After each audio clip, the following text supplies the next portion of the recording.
बच्चों आज हम पढ़ेंगे कूलम फोर्स के सेकंड लेक्चर है ये एप्लीकेशन का, और आज हम पढ़ेंगे problem of symmetry, problem of equilibrium, problem of linear charge अगर आ जाए तो उनके बीच में कूलम फोर्स कैसे फाइंड करते हैं। ठीक है, तो शुरुआत करते हैं प्रॉब्लम ऑन सिमेट्री। बड़े सिंपल से क्वेश्चन होते हैं भाई ये,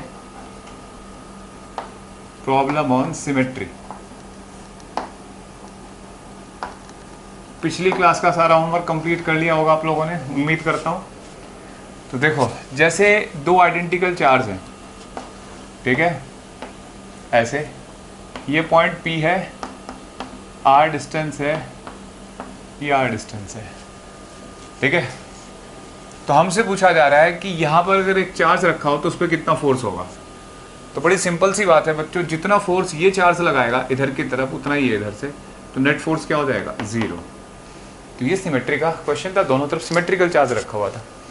फिर हम पिछली क्लास में ये भी पढ़ के आए कि अगर एक चार्ज के चारों तरफ ऐसे इक्विलेटरल ट्रायंगल है ये, और इनके कॉर्नर पे चार्ज रखा हो और सेंटर पे कोई चार्ज रखा हो, तो इस पर कितना फोर्स आया था, 0। ठीक है, तो देखो अगर ऐसा क्वेश्चन आ जाए, इस पे Q, ये Q, ये Q, ये Q ऐसे, तो यहाँ पे भी फोर्स कितना होगा बच्चों, 0। आइडेंटिकल चार्ज है। आपको क्या सर ये तो मैं पता है, इसे क्या बताते हो सर। तो देखो अगर क्वेश्चन कुछ ऐसे ही हालात में आ जाए, आपसे पूछा जाए, आपको पता लग गया भाई कि जब भी किसी चार्ज को सिमेट्रिकली आइडेंटिकल चार्ज से घेरा जाएगा तो उसमें नेट फोर्स 0 होगा। अब एक क्वेश्चन आया बड़ा सिंपल सा कि ये ऐसे, ठीक है, आइडेंटिकल चार्ज, ये रेगुलर पेंटागन है बच्चा, रेगुलर पेंटागन, 5 साइड और पांचों इक्वल है। ठीक है, कोशिश करिए मैंने बनाने की, ऐसे, ठीक है, और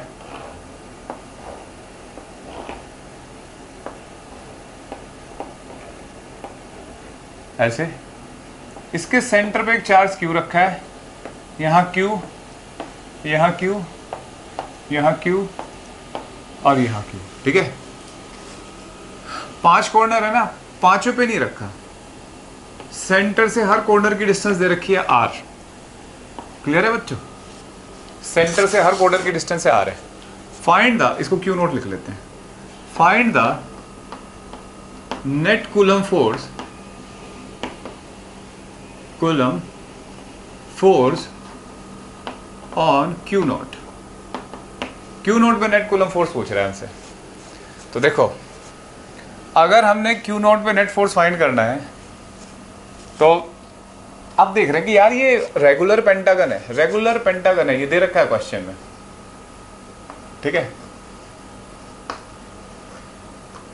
रेगुलर पेंटागन है। अगर इसके ये 5वें कॉर्नर पे भी चार्ज रखा होता, Q Q Q Q, तो पक्की बात थी इस पे नेट फोर्स 0 होता।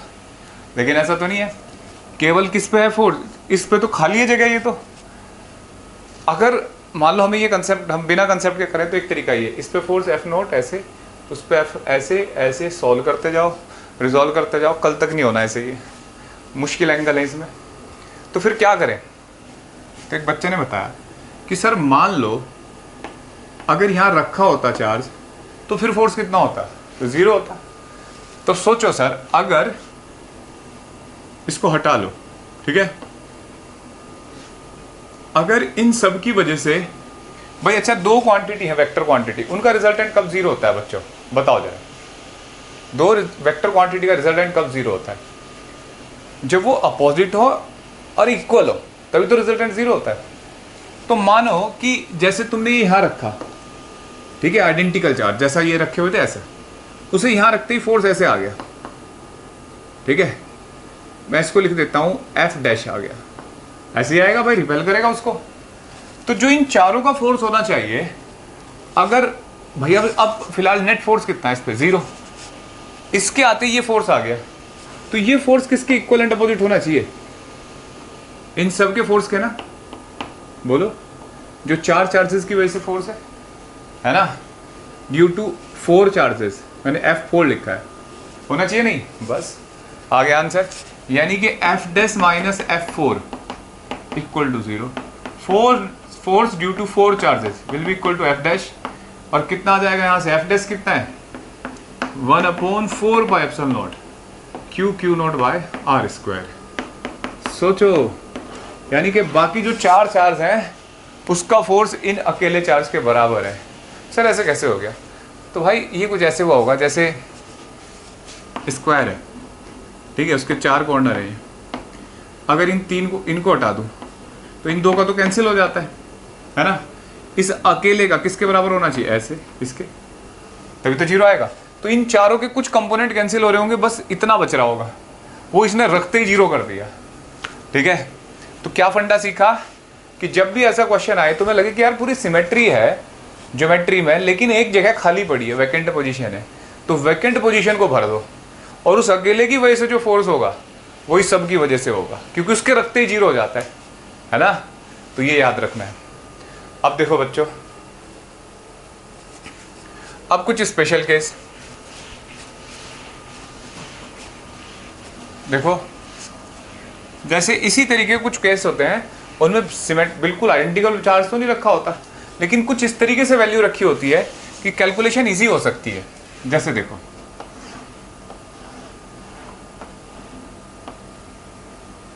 ये Q, ये Q, तो ये -Q और ये 4Q। अच्छा, पहला क्वेश्चन है ना, तो ऐसे कर लेते हैं, और ये स्क्वायर के कॉर्नर पे रखे हैं, चार्ज Q नॉट है, ये A और ये A। हमें बताना है इस कॉर्नर पे, स्क्वायर के चारों कॉर्नर पे चार्ज रखा है, Q नॉट पे नेट फोर्स बताना है। ठीक है, देखो बच्चों कितना होगा ये पता करते हैं। ठीक है, तो सोचो, अब ये डिस्टेंस मैं R मान लेता हूं, है ना। जब साइड दे रखी है तो ये भी पता होगा, R कितना होगा, A/√2। सर ये कैसे आ गया? अगर ये नहीं पता तो थोड़ी शर्म करो।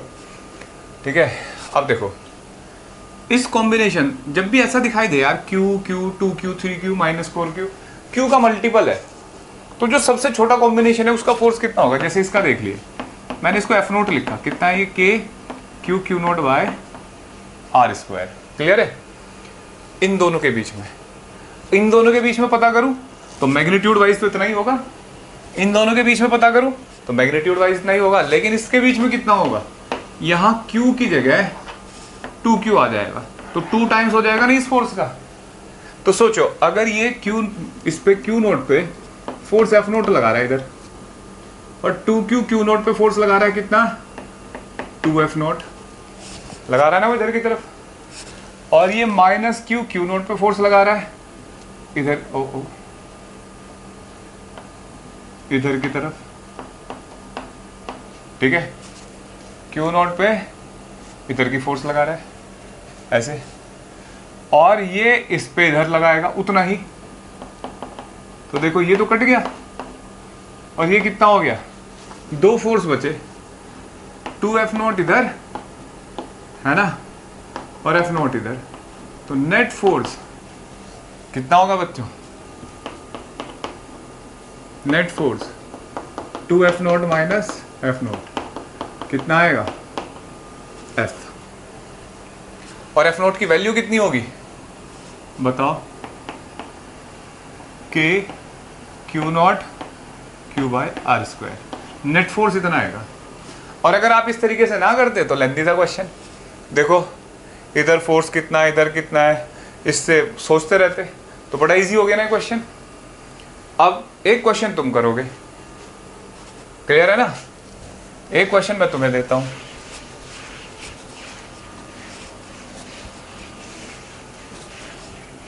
देखो बच्चों,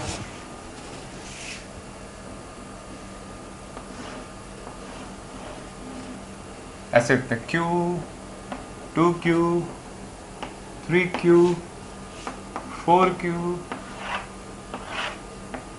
Q नॉट। इसे तुम सॉल्व करके दिखाओ, वीडियो पॉज करो और सॉल्व करो। ठीक है,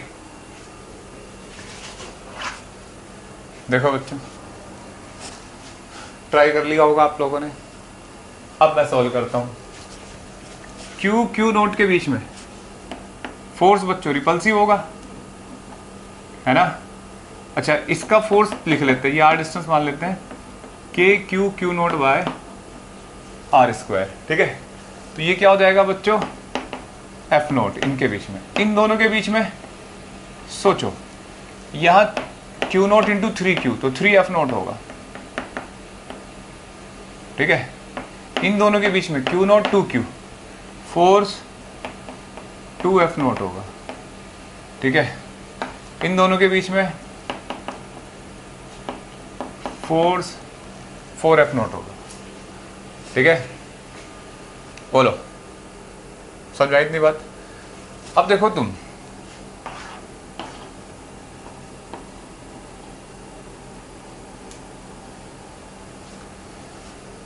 टू एफ नोट इधर, एफ नोट इधर, तो इधर की तरफ कितना आएगा, 2F note, 4F note minus 2F note, इधर की तरफ कितना आएगा 2F नोट। ये 3F नोट है, ये F नोट, ये 90 डिग्री, ठीक है, ये 90 डिग्री। तो रिजल्टेंट कितना होगा, समझ में आया बच्चों भाई। 4F नोट 2F नोट तो सोल्व कर लिया इधर, रिजल्टेंट 3F नोट में से F नोट घटाया, तो ऐसे, तो 2F नोट का स्क्वायर प्लस 2F नोट का स्क्वायर कितना आएगा, 2F नोट रूट 2 और 2F note root 2, F note कितना हो जाएगा बच्चों, K Q not 3Q by R square.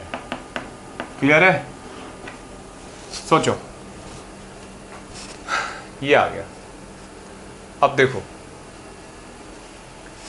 क्या करते हैं बच्चों,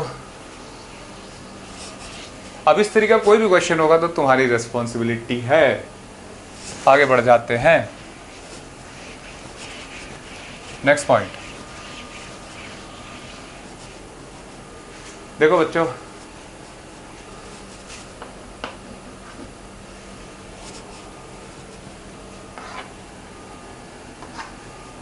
अब आया problem on equilibrium. On equilibrium, equilibrium बहुत सारे पढ़े होंगे तुमने, chemical equilibrium, ionic equilibrium, translatory equilibrium, rotatory equilibrium, thermal equilibrium, thermodynamic equilibrium. ये कौन सा है, तो यहाँ फोर्स वोर्स की बात करेंगे तो ट्रांसलेटरी इक्विलिब्रियम, ठीक है। ट्रांसलेटरी इक्विलिब्रियम होता है बच्चों जब किसी भी ऑब्जेक्ट पे नेट फोर्स 0 होता है, ठीक है, नेट फोर्स 0 होता है, तो वो सिस्टम कहलाता है थर्मल ट्रांसलेटरी इक्विलिब्रियम में, ठीक है। देखो बच्चों, पहला क्वेश्चन, जैसे दो चार्ज हैं, 2 कूलम 8 कूलम, ठीक है, 10 मीटर का गैप है, और ये स्टैटिक चार्ज है, मतलब ये फिक्स्ड चार्ज है, फिक्स्ड। देखो बच्चों, फिक्स्ड का मतलब क्या होता है, अब लोग सर फिक्स्ड होता है, फिक्स का मतलब होता है कि बेटा फिक्स कर दिया, मतलब फेविकोल लगा दी, हिल नहीं सकता यहाँ से। और अगर बोले स्टेशनरी तो आपको लगा सर ये भी फिक्स्ड होता है ना, स्टेशनरी रखा हुआ है, अगर किसी ने फोर्स लगा दिया दौड़ पड़ेगा, ठीक है। तो स्टेशनरी और फिक्स में ये अंतर होता है, तो ये कौन है, फिक्स्ड है, ठीक है। तो इसका मतलब कोई कितना फोर्स लगा ले नहीं चलने वाला। आज हमसे पूछा जा रहा है, find the position of a third charge between them such that net coulomb force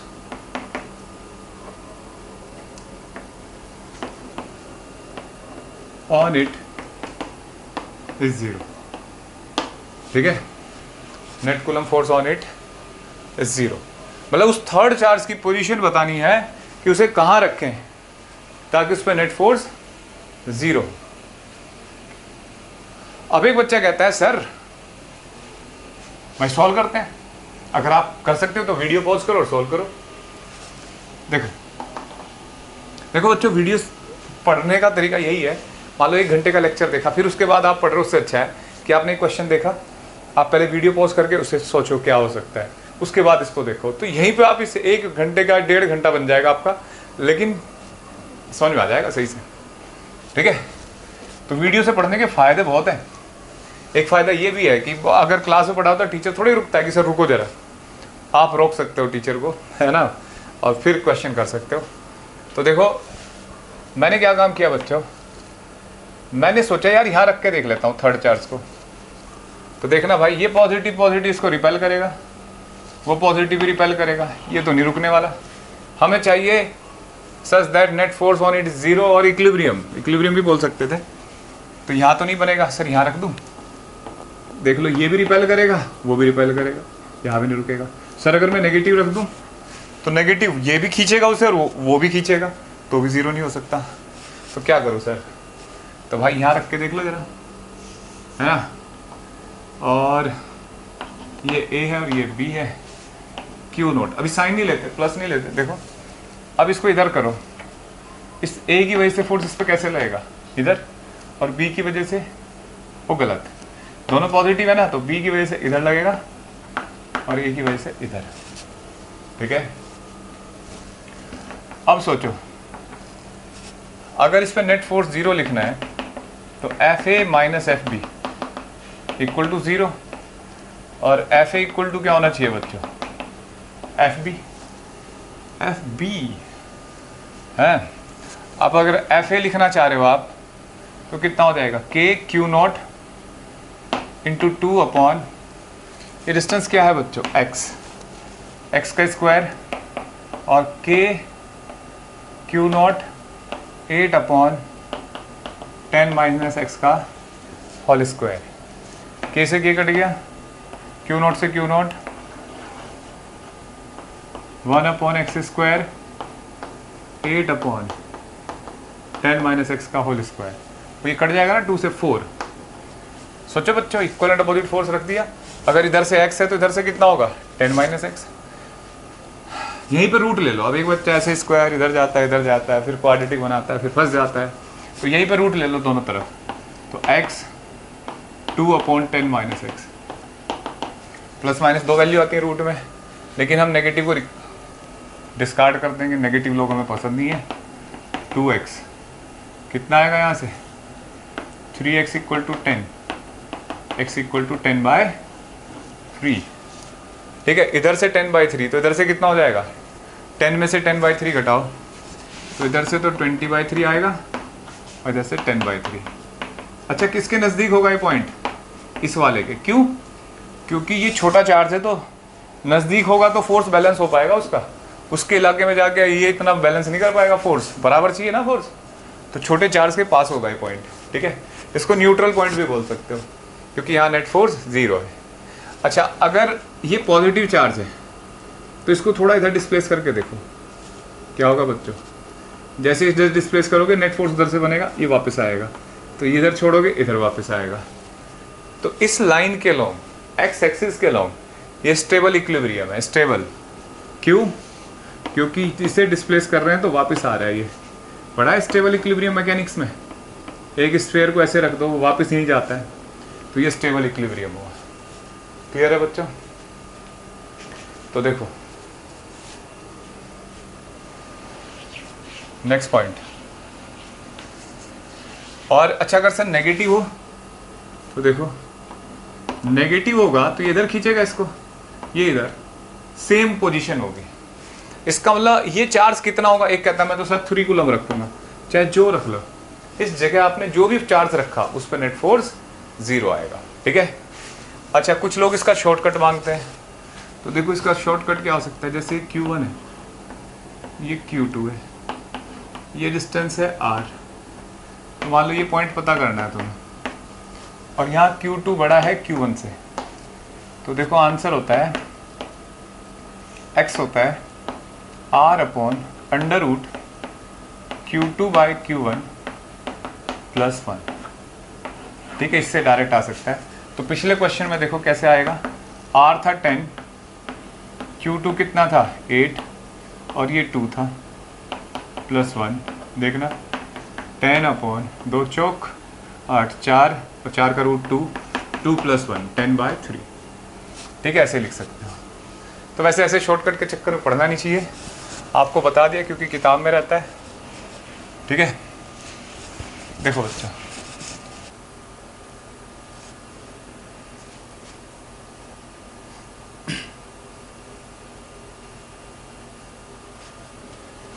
देखो बच्चों, अब बात करते हैं ऐसे क्वेश्चन की जिसमें चार्ज डिफरेंट पोलैरिटी का होगा, जैसे 2 कूलम और -8 coulomb.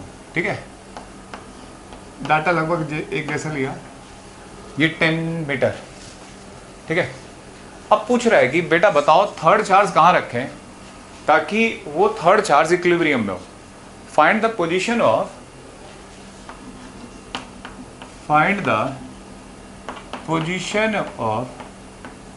third charge such that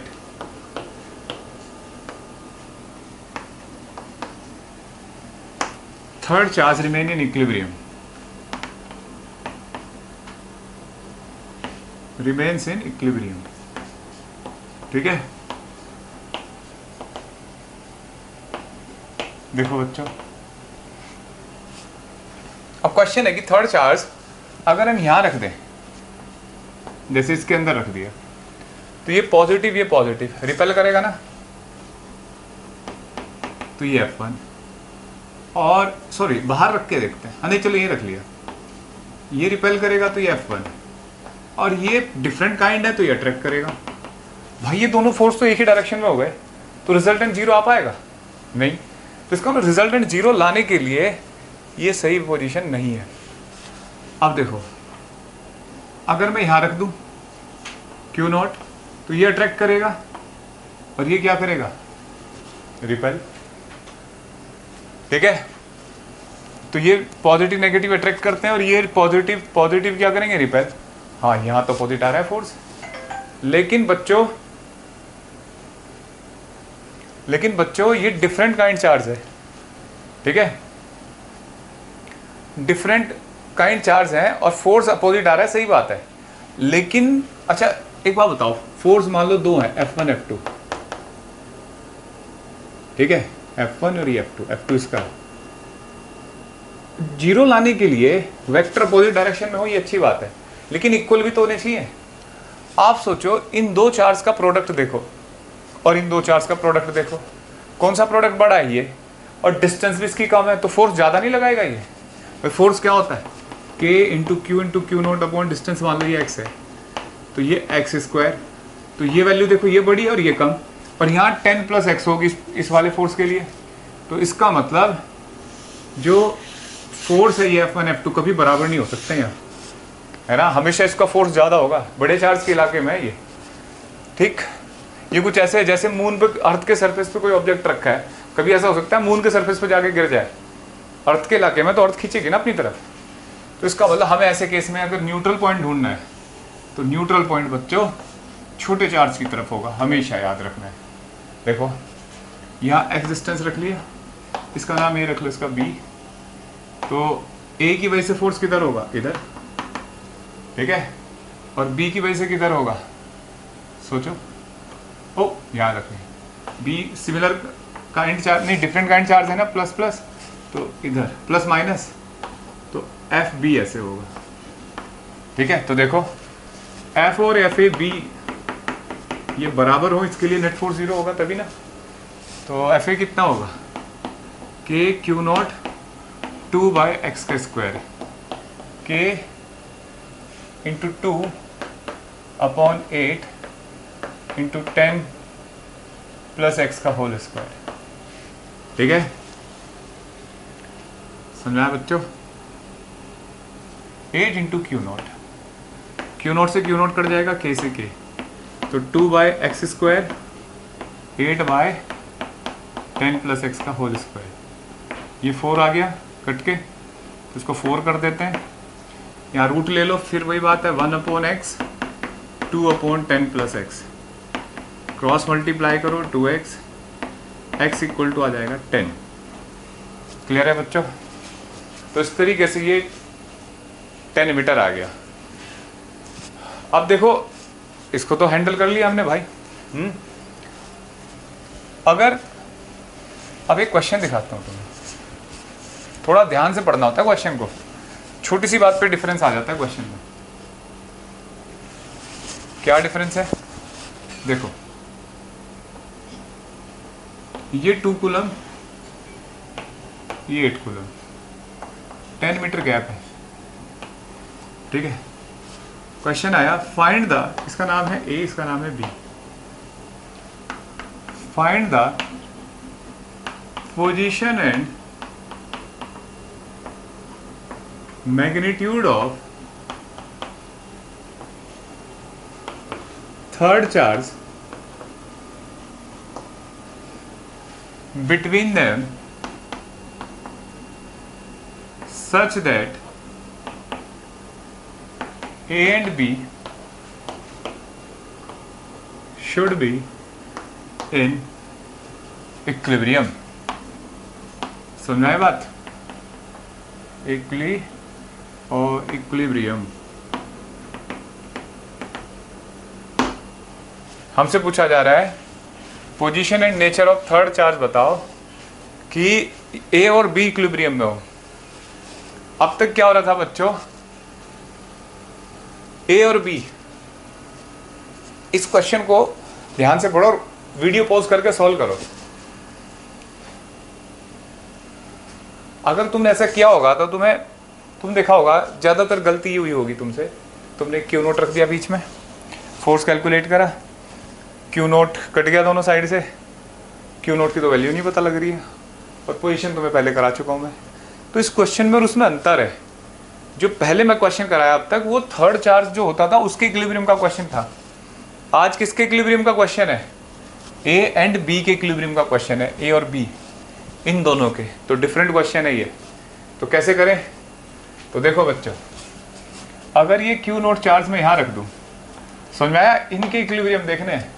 तो मैं पहले ए पे देख रहा हूँ फोर्स, तो क्यू नोट इस पे फोर्स ऐसे लगाएगा, एफ नोट ए लिख दिया मैंने उसको, और बी भी इधर ही लगाएगा। बताओ क्या इस हालात में ये इक्विलिब्रियम में रह सकता है, दोनों एक डायरेक्शन में फोर्स लग रहे हैं। इसका मतलब गड़बड़ क्या है, वो तो पॉजिटिव हो तो दे रखा है क्वेश्चन में, ये तो चॉइस है ना हमारी। तो अगर मैं इसको माइनस कर दूं, अब देखना, तो बी का फोर्स ए पे तो ये होगा इधर, force on A due to B, और क्यू नोट कैसे होगा, है ना।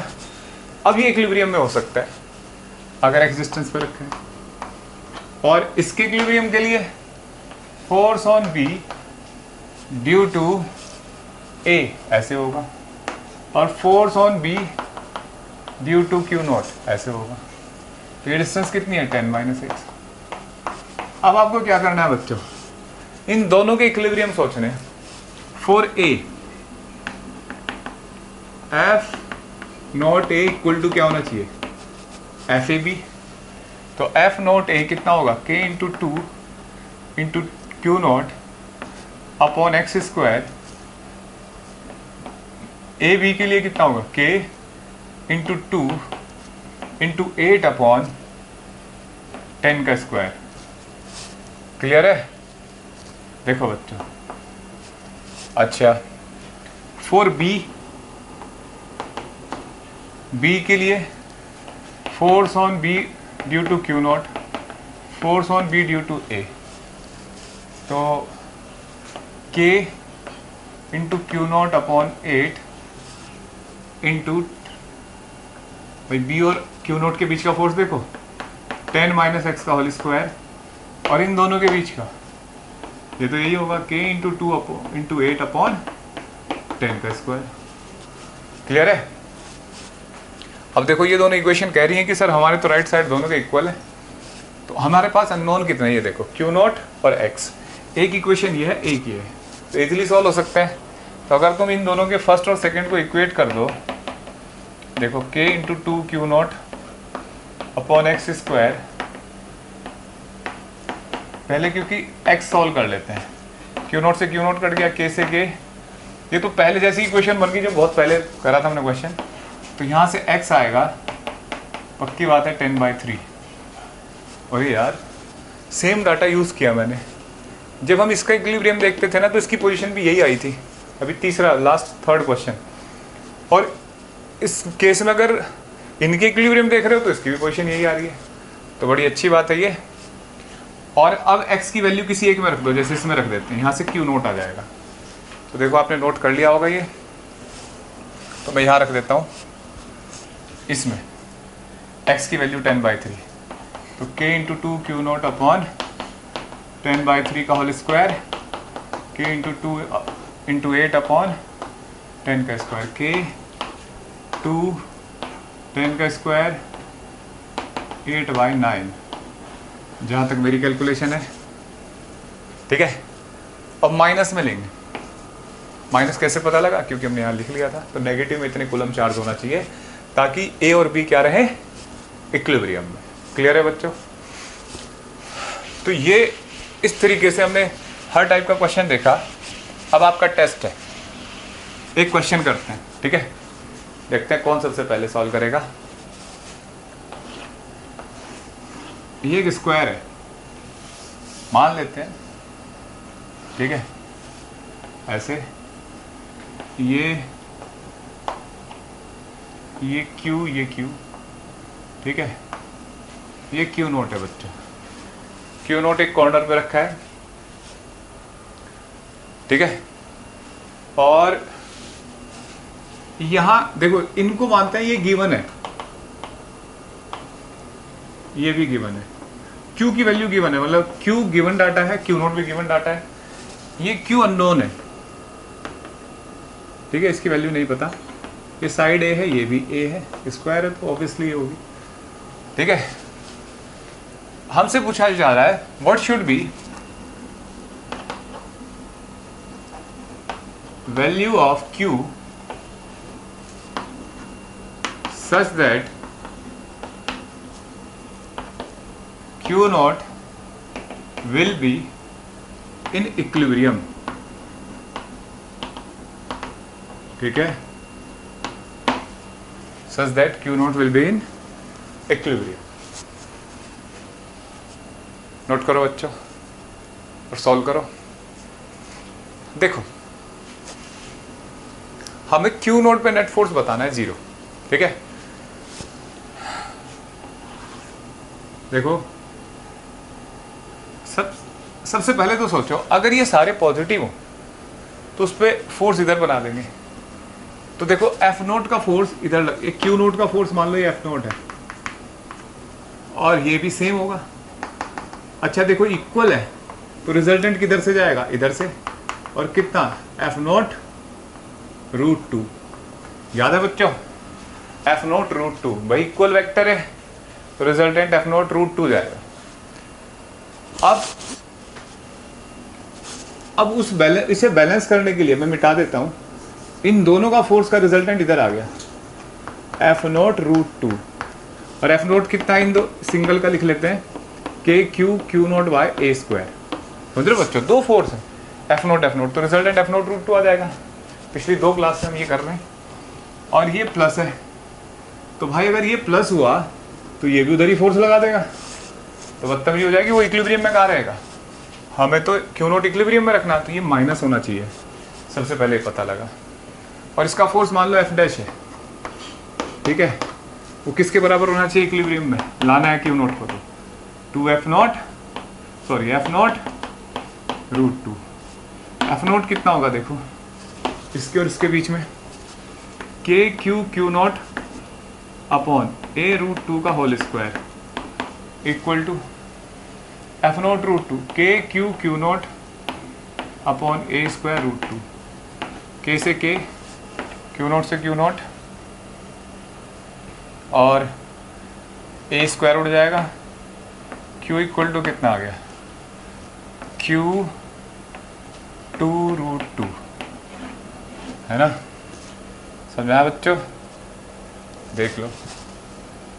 ठीक है, ये आंसर आ गया, और चार्ज का साइन है तो माइनस लगा दो। तो इक्विलिब्रियम के लिए इस Q की वैल्यू इतनी होनी चाहिए। कैलकुलेशन चेक कर लेना एक बार, बताओ बच्चों, समझ में आ गया ना। अब आगे बढ़ते हैं।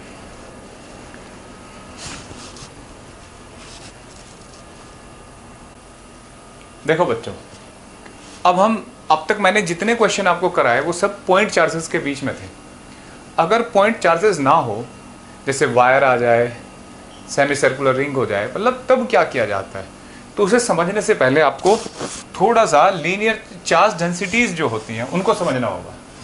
तो डिफरेंट चार्ज डेंसिटी, देखो डिफरेंट चार्ज डेंसिटीज, देखो बच्चों पहले तो समझना है, फिजिक्स में हम 4 तरीके की शेप मानते हैं generally. Point object, linear object जैसे हेयर, और पॉइंट ऑब्जेक्ट या तो बहुत स्मॉल होते हैं हमारे रेस्पेक्ट में या हमसे बहुत दूर होते हैं, तो वो पॉइंट ऑब्जेक्ट हैं। लीनियर मतलब जैसे हेयर, वायर, है ना। और 2 डायमेंशनल ऑब्जेक्ट होते हैं एरियल, जैसे सरफेस, जैसे पेपर, है ना, जैसे फॉयल, थिन बिल्कुल, जैसे इस बोर्ड के ऊपर पेंट हो रखा हो, वो सारे क्या माने जाते हैं 2 डायमेंशनल ऑब्जेक्ट। 3D कोई भी हो सकता है, जैसे चौक, टीचर, मास्टर, डस्टर, सब 3D है, ठीक है, 3 डायमेंशनल। तो जो पॉइंट मास होते हैं, पॉइंट ऑब्जेक्ट, उनका सारा मास एक पॉइंट पे लाई करता है, और जो लीनियर ऑब्जेक्ट होते हैं उनका सारा मास लाइन पे लाई करता है। जो 2 डायमेंशन होते हैं उनका मास सरफेस पे लाई करता है, ठीक है। और जो वॉल्यूमिक होते हैं 3D, उनका सारा मास वॉल्यूम में लाई करता है। ये इमेजिन करा जाता है, ठीक है। तो सबसे, अब पॉइंट मास को तो हम पढ़ाए, पॉइंट चार्ज को तो उन्हें हटा दो। मास की बजाय इस चैप्टर में है चार्ज, तो चार्ज के लिए कौन सी डेंसिटी होगी, लीनियर चार्ज डेंसिटी, ठीक है। अगर 1 डायमेंशनल ऑब्जेक्ट है तो देखो इसका सिंबल होता है लैम्डा जनरली। तो जैसे एक वायर है, ये वायर है, ठीक है, इस पे चार्ज, इसकी लेंथ L है, चार्ज इस पे हमने दे रखा है Q टोटल। तो लीनियर चार्ज डेंसिटी होती है बच्चों total charge upon total length, मतलब total charge upon total length, ठीक है। अगर आपसे कहा जाए कि इसमें एक छोटी सी लेंथ है, dl है, डेल्टा L है, उस पर चार्ज पता करना है, तो क्या करोगे आप, चार्ज कितना होगा उसका, भाई जब लेंथ बहुत छोटी सी है तो चार्ज भी छोटा होगा। तो छोटी वैल्यू को क्या लिखते हैं फिजिक्स में, मैथ्स में, d से dx dl, तो dq equal to lambda into dl, है ना, ऐसे लिखा जा सकता है। अब हो सकता है कुछ बच्चों को समझ में नहीं आई बात, तो ऐसे सोचो, जैसे बिल्कुल बेसिक यूनिटरी मेथड से जो 5th 7th क्लास में पढ़ के आया, कि अगर मुझे dl लेंथ का चार्ज पता करना हो, पूरी लेंथ का चार्ज पता है q, तो dl का कैसे पता करते हैं, तो देखो लेंथ l का चार्ज q, 1 मीटर का q बाय l, और dl मीटर का q बाय l dl। होता था ना जैसे 50 रुपये में 15 सेब आ रहे हैं, तो बताओ 6 रुपये में कितने आएंगे, तो ऐसा ही कुछ यहाँ। तो 1 मीटर का चार्ज, l मीटर का q, 1 मीटर का q बाय l, तो dl मीटर का कितना होगा ये, और q बाय l क्या है बच्चों, लैम्डा। तो यानी कि लैम्डा क्या है, charge of unit length. 1 metre का चार्ज आपको पता है, और dl मीटर का पता करना है, तो क्या करोगे, मल्टीप्लाई कर दोगे लैम्डा में, तो ये आ गया। अगर कभी टोटल चार्ज पता करना हो, ठीक है, मान लो हमें लैम्डा ही दे रखा है, dl छोटा सा लेंथ, टोटल चार्ज के लिए क्या करोगे बच्चों, बोलो, इस क्वांटिटी को क्या कर दोगे, जोड़ दोगे, और यहाँ जोड़ने का नाम क्या होता है, इंटीग्रेशन, ठीक है। तो याद रखना है, बिल्कुल ऐसे ही 2 डायमेंशनल ऑब्जेक्ट होते हैं, ठीक है। तो 2 डायमेंशन में जो ऑब्जेक्ट होगा वहाँ चार्ज सरफेस पे लाई करता है, तो वर्ड होता है सरफेस चार्ज डेंसिटी। ये आपके लिए नए नए नाम हो सकते हैं, लेकिन 11th में भी हमने मास में तो पढ़े ही थे ये सारे। यहाँ चार्ज आ गया, तो देखो जैसे कोई ऑब्जेक्ट है, ये ऐसे कोई पेपर है जैसे, तो इसे जो मतलब 2 डायमेंशन है, थिकनेस नेग्लिजिबल, तो जो भी चार्ज होगा सरफेस पे लाई करेगा, है ना, ऐसे पॉजिटिव नेगेटिव जो भी है Q। आपसे पूछा जा रहा है एरिया A है इसका टोटल, तो बताओ इसके यूनिट एरिया का चार्ज पता करो, तो कॉमन सेंस लगाओ यार, सिग्मा क्या होगा, total charge upon total area, ठीक है। और कितना हो जाएगा ये, total charge Q by A, है ना। तो dq, अगर मैं छोटा सा एरिया लूं dA, ठीक है, तो उसका चार्ज कितना होगा, तो डी क्यू कितना होगा बच्चों, सिग्मा इंटू डी ए, और ये हो जाएगा Q by A into D A. ठीक है, समझाया बच्चों। अगर यूनिटरी मेथड से सोचना है तो आप उससे देखो, एरिया ए का चार्ज क्यू, ए का क्यू बाई ए, और डी ए एरिया का charge Q by A into D A. समझ में आई बात। अब देखो, अब इसको सिग्मा के टर्म में ही रहने देते हैं। अगर आपको टोटल चार्ज पता करना है तो इंटीग्रेशन कर देना, तो टोटल चार्ज आ जाएगा। ठीक है, इसके बाद आता है बच्चों तीसरी डेंसिटी, वॉल्यूम चार्ज डेंसिटी। ये पूरे चैप्टर में जरूरत पड़ती रहेगी हमें, आज पढ़ लिया हमने इसको। ठीक है, वॉल्यूम चार्ज डेंसिटी रो, ये होता है बच्चों total charge upon total volume. जैसे कोई भी ऑब्जेक्ट है जिसके पास वॉल्यूम है और चार्ज वॉल्यूम में फैला हुआ है, ठीक है, ये 3D मान सकते हो, मतलब चार्ज वॉल्यूम में दे रखा है कि फैला हुआ है। जैसे कुछ जगह 3D ऑब्जेक्ट होते हुए भी चार्ज सरफेस पे फैला होगा, जैसे होलो स्फीयर, तो होलो स्फीयर 3D ऑब्जेक्ट है लेकिन चार्ज तो सरफेस पे ही रहेगा। तो यहाँ भी ऐसे ही समझना है कि चार्ज जब आपको बोला कि वॉल्यूम में दे रखा है तब आप मानेंगे कि हाँ भाई चार्ज वॉल्यूम में दिया है। तो सोचो अगर मैं इसमें एक पिद्दी सा वॉल्यूम लूँ, ठीक है, dV, तो उसका चार्ज कितना होगा, तो dq equal to rho dV। ठीक है, ऐसे लिख सकते हैं। तो टोटल चार्ज कितना आ जाएगा, इंटीग्रेशन रो dV। ठीक, ये टोटल चार्ज आ जाएगा। समझ में आया बच्चों, लिख सकते हो इसको। तो ये हमने चार्ज डेंसिटी पता करी। अब जो अगले क्वेश्चंस आए हमारे पास वो है बच्चों कि अगर ऐसे पॉइंट चार्ज ना होके लीनियर चार्ज हो तो उनके बीच में फोर्स कैसे फाइंड करते हैं। तो जो नीट के स्टूडेंट हैं वो इस पार्ट को स्किप कर सकते हैं वीडियो के। मेडिकल के स्टूडेंट, इंजीनियरिंग के स्टूडेंट जरूर देखें इसको। ठीक है, और बोर्ड के स्टूडेंट भी जो है इसको स्किप कर सकते हैं। तो देखो, जैसे मान लो ये क्वेश्चन है, एक क्यू नोट चार्ज है। ठीक है, बहुत बेसिक से क्वेश्चन से ही करेंगे आज, थोड़े मुश्किल क्वेश्चन अगले लेवल्स पे लेंगे जब आगे टॉपिक आएगा। बेसिक क्वेश्चन कर रहे हैं आज ताकि आपको पता लगे कि इंटीग्रेशन करा क्यों था। एक चार्ज क्यू नोट है और ये एक लीनियर चार्ज है। ठीक है, समझाया बच्चों। इसकी चार्ज डेंसिटी दे रखी है lambda coulomb per metre, length दे रखी है इसकी मान लो L। तो चार्ज कितना हो जाएगा इस पर टोटल, बताना जरा, लैम्डा इंटू L। क्लियर है ना, तो चार्ज डेंसिटी इंटू लेंथ। अब क्वेश्चन ये है, ये डिस्टेंस R है कि इनके बीच में फोर्स बताओ कितना होगा। ठीक है, मैं आपको कहूँ कि बेटा शॉर्टकट मारो और जल्दी से फोर्स बताओ वीडियो पॉज करके। ठीक है, तो करो।